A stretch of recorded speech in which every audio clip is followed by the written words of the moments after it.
Hi everyone, welcome back to our channel. ഇന്നത്തെ നമ്മുടെ വിഭവം ഒരു അടിപൊളി ചിക്കൻ ബിരിയാണിയാണ്, പൊരിച്ച ചിക്കൻ ബിരിയാണി. എല്ലാവർക്കും വളരെ ഈസി ആയിട്ട് ഉണ്ടാക്കാൻ പറ്റുന്ന ഒരു ഐറ്റം ആണ്. അപ്പോൾ നമുക്ക് വീഡിയോയിലോട്ട് പോകാം.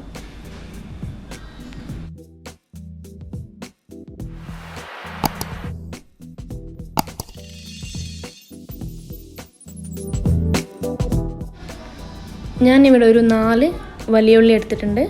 അതുപോലെ തന്നെ ഒരു 3 വലിയ തക്കാളി എടുത്തിട്ടുണ്ട്. പിന്നെ ആവശ്യത്തിനുള്ള പച്ചമുളക്, ഇഞ്ചി, വെളുത്തുള്ളി. എരിവിനനുസരിച്ച് നിങ്ങൾക്ക് പച്ചമുളക് കൂട്ടുക കുറക്കുക ഒക്കെ ചെയ്യാം. അപ്പം നമുക്കിതെല്ലാം കൂടി മിക്സിയിലിട്ട് അടിക്കണം. മിക്സിയുടെ ജാറിലോട്ട് ഇഞ്ചി, വെളുത്തുള്ളി, പച്ചമുളക് ഇട്ട് കൊടുക്കുക. ഞാനിവിടെ വെള്ളത്തിന് പകരം തൈരാണ് യൂസ് ചെയ്യുന്നത്. അപ്പോൾ തൈര് ഒരു 2-3 ടേബിൾ സ്പൂണ് തൈര് ഇട്ട് കൊടുക്കുക. എന്നിട്ട് ബ്ലെൻഡ് ചെയ്തെടുക്കാം. ഇതുപോലെ കിട്ടിയിട്ടുണ്ട്. ഇനി നമുക്കിത് മാറ്റി വെക്കാം. ഇനി നമുക്ക് ചിക്കൻ മാരിനേറ്റ് ചെയ്യാനുള്ള മസാല തയ്യാറാക്കാം. അതിനായിട്ടൊരു പാത്രത്തിലേക്ക് 2 ടീസ്പൂൺ മുളക് പൊടി, 1/2 ടീസ്പൂൺ മഞ്ഞൾപ്പൊടി, 1/2 ടീസ്പൂൺ മല്ലിപ്പൊടി, കുറച്ച് ജീരകം പൊടിച്ചത്, കുറച്ച് ഗരം മസാല, അതുപോലെ തന്നെ ഒരു 1 ടീസ്പൂൺ തൈരും കൂടി ആഡ് ചെയ്യുന്നുണ്ട്. പിന്നെ ആവശ്യത്തിനായിട്ടുള്ള ഉപ്പ്. ഇതിലേക്ക് ഞാൻ കുറച്ച് കറിവേപ്പില കൂടി ആഡ് ചെയ്തിട്ടുണ്ട്. പിന്നെ മസാല കുഴച്ചെടുക്കാൻ ആവശ്യത്തിനുള്ള വെള്ളം ഒഴിച്ച് നന്നായിട്ട് മിക്സ് ചെയ്തെടുക്കാം. ഇപ്പോൾ മസാല റെഡി ആയിട്ടുണ്ട്. ഇനി ഇതിലേക്ക് ചിക്കൻ ഇട്ട് കൊടുത്തതിന് ശേഷം നന്നായിട്ട് മിക്സ് ചെയ്തെടുക്കാം. ചിക്കനും മസാലയൊക്കെ നന്നായിട്ട് മിക്സ് ചെയ്തതിന് ശേഷം ഒരു 1/2 hour നമുക്ക് ബിരിയാണിയുടെ മസാല റെഡി ആവുന്നത് വരെ നമുക്കൊന്ന് റെസ്റ്റ് ചെയ്യാൻ വെക്കാം. ഇനി നമുക്ക് ബിരിയാണിക്കുള്ള മസാല ഉണ്ടാക്കാൻ തുടങ്ങാം. അതിനായിട്ടൊരു വലിയ പാത്രം അടുപ്പത്ത് വെച്ചിട്ടുണ്ട്. ബിരിയാണി ഉണ്ടാക്കാൻ ഉദ്ദേശിക്കുന്ന പാത്രമാണ് ബിരിയാണിക്കുള്ള മസാല റെഡിയാക്കാൻ എടുക്കുന്നത്. ഇപ്പോൾ പാത്രം ചൂടായി വന്നിട്ടുണ്ട്. ഇതിലേക്ക് ഒരു 2-3 ടേബിൾ സ്പൂൺ ഓയിൽ ഒഴിച്ചെടുക്കാം. ഓയിലൊന്ന് ചൂടായി വരുമ്പോൾ ജസ്റ്റ് ഒന്ന് ചുറ്റിച്ചു കൊടുക്കാം. അത് അടി പിടിക്കാണ്ടിരിക്കാൻ വേണ്ടിയിട്ടാണ്.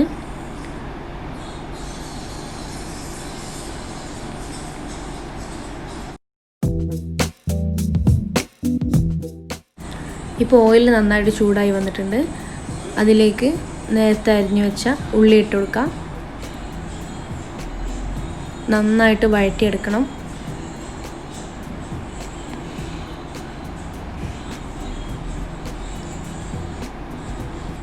ഇപ്പോൾ ഉള്ളി ചെറുതായിട്ട് വഴണ്ട് വരുന്നുണ്ട്. അത് നന്നായിട്ട് വഴണ്ട് വരാനായിട്ട് കുറച്ച് ഉപ്പിട്ട് കൊടുത്തതിന് ശേഷം ഇളക്കി കുറച്ച് നേരം മൂടി വെച്ചിട്ട് വഴറ്റിയെടുക്കാം.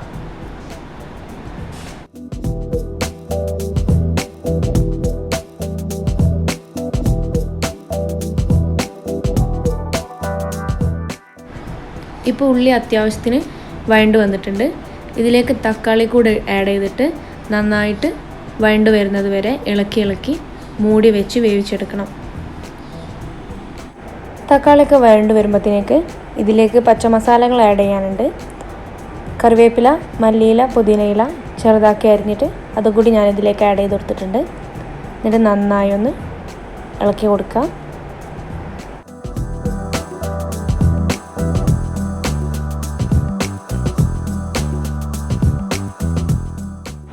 ഇപ്പോൾ നമ്മുടെ ഉള്ളി, തക്കാളി, പച്ചമസാലകളൊക്കെ നന്നായിട്ട് വഴണ്ട് വന്നിട്ടുണ്ട്. ഇനി ഇതിലേക്ക് നമുക്ക് നേരത്തെ അടിച്ചു വെച്ച ഇഞ്ചി, വെളുത്തുള്ളി, പച്ചമുളകിൻ്റെ പേസ്റ്റ് ഇട്ട് കൊടുക്കാം.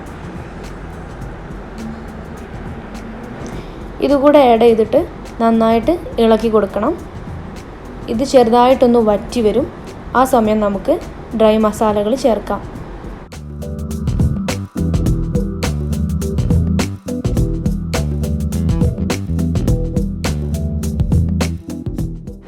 ഇപ്പോൾ മസാലയൊക്കെ നന്നായിട്ട് വറ്റി വന്നിട്ടുണ്ട്. ഇതിലേക്ക് നമുക്ക് പൊടികൾ ചേർത്തെടുക്കാം. 1 ടീസ്പൂൺ മഞ്ഞൾപ്പൊടി, 1 ടേബിൾ സ്പൂൺ മുളക് പൊടി, 1/2 ടീസ്പൂൺ മല്ലിപ്പൊടി, കുറച്ച് ജീരകം പൊടിച്ചത്, കുറച്ച് ഗരം മസാല, ആവശ്യത്തിനുള്ള ഉപ്പും ചേർത്തിട്ട് നന്നായിട്ട് ഇളക്കി കൊടുക്കാം. ഇപ്പോൾ നമ്മുടെ ബിരിയാണിയുടെ മസാലക്കൂട്ട് റെഡി ആയിട്ടുണ്ട്. ഇനി ഇതിലേക്ക് നമുക്ക് ചിക്കൻ ഫ്രൈ ചെയ്തിട്ട് ഇട്ട് കൊടുക്കാനുണ്ട്. ചിക്കൻ ഫ്രൈ ചെയ്തെടുക്കാനായിട്ട് ഒരു പാൻ അടുപ്പത്ത് വെച്ചിട്ടുണ്ട്. പാൻ ചൂടായി വരുമ്പോൾ ഇതിലേക്ക് ഓയിൽ ചേർക്കാം.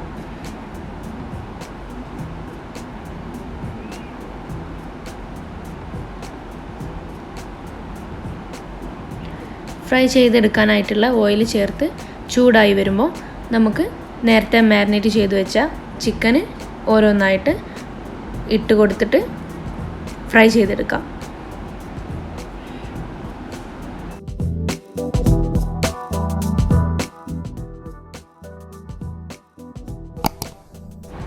ഞാനിവിടെ എല്ലാ ചിക്കനും ഫ്രൈ ചെയ്തെടുത്തിട്ടുണ്ട്.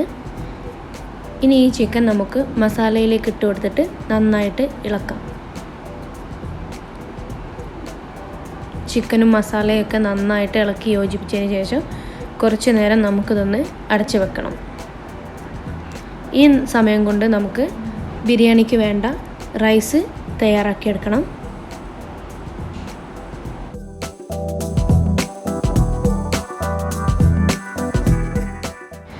ഞാൻ എടുത്തിട്ടുള്ള ബിരിയാണി റൈസ് 15 മിനിറ്റ് വെള്ളത്തിൽ സോക്ക് ചെയ്ത് വെച്ചതിന് ശേഷം 15 മിനിറ്റ് ഡ്രെയിൻ ചെയ്ത് വെച്ചിട്ടുള്ളതാണ്. ഇതൊരു കപ്പ് അരിക്ക് 2 കപ്പ് വെള്ളം എന്നുള്ള രീതിയിൽ ഇവിടെ ഞാൻ എടുത്തിട്ടുണ്ട്. ഇതിലേക്ക് ഗ്രാമ്പൂ, ഏലക്ക, പട്ട ഇതുകൂടി ചേർത്ത് കൊടുക്കണം.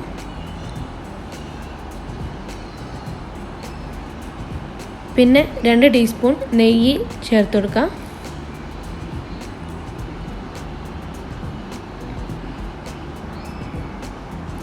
ഒരു ടീസ്പൂൺ നാരങ്ങ നീര് കൂടി ഒഴിച്ചു കൊടുക്കണം.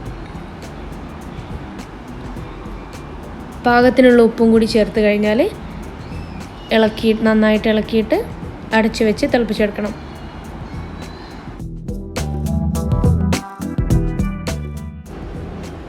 ഇപ്പോൾ വെള്ളം നന്നായി തിളച്ച് വന്നിട്ടുണ്ട്. ഇതിലേക്ക് ഡ്രെയിൻ ചെയ്ത് വെച്ച റൈസ് ഇട്ട് കൊടുക്കാം.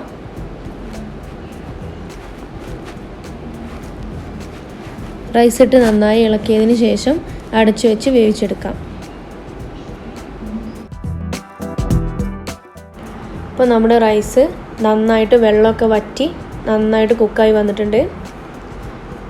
ഇത് ഫ്ലെയിം ഓഫ് ചെയ്തിട്ട് ഇളക്കിയതിന് ശേഷം അടച്ചു വെക്കാം.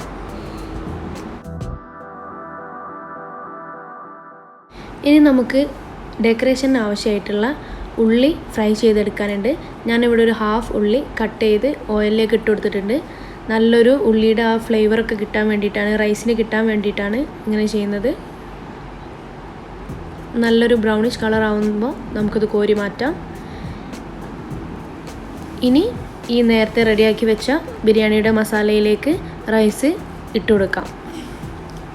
കുറേശ്ശെയായിട്ട് എല്ലാ ഭാഗത്തേക്കും ആവുന്നതുപോലെ സ്പ്രെഡ് ചെയ്ത് കൊടുക്കാം.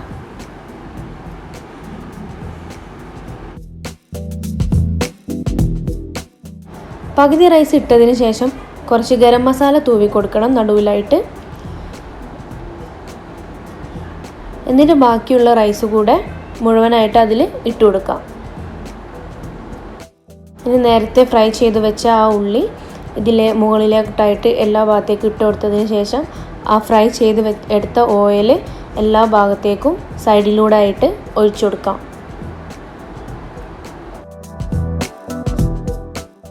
ഇത്രയേ ഉള്ളൂ. ഇനി നമുക്കിതൊന്ന് അടച്ചു വെച്ച് ലോ ഫ്ലെയിമിൽ ഇതൊന്ന് 5 മിനിറ്റ് അടുപ്പത്ത് വെക്കണം. ആ ബിരിയാണിയുടെ മസാലയുടെയൊക്കെ ആ ഒരു ഫ്ലേവർ റൈസിലേക്ക് വരാൻ വേണ്ടിയിട്ടാണ് ഇങ്ങനെ ചെയ്യുന്നത്.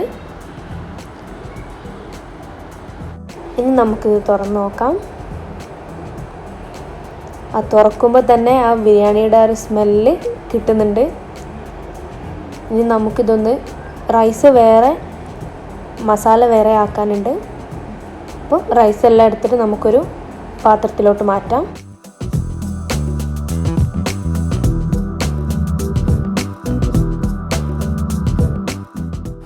ഇനി ഈ റൈസ് മസാലയൊക്കെ വേറെ വേറെ ആക്കിയതിന് ശേഷം ചെറുതായിട്ടൊന്ന് ഇളക്കി കൊടുക്കണം. ആ മസാലയുടെ ഫ്ലേവറൊക്കെ എല്ലാ ഭാഗത്തേക്കും എത്താൻ വേണ്ടിയിട്ടാണ്. മസാലയും വേറെ തന്നെ ഇളക്കണം, ചിക്കനൊന്നും ഉടഞ്ഞു പോകരുത്.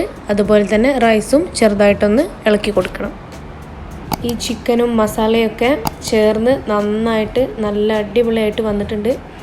അതുപോലെ തന്നെ റൈസും മസാലയുടെ ആ ഫ്ലേവറൊക്കെ ആയിട്ട് നന്നായിട്ട് അടിപൊളിയായിട്ട് കിട്ടിയിട്ടുണ്ട്. നമുക്കിത് സെർവിങ് ബൗളിലേക്ക് മാറ്റാം.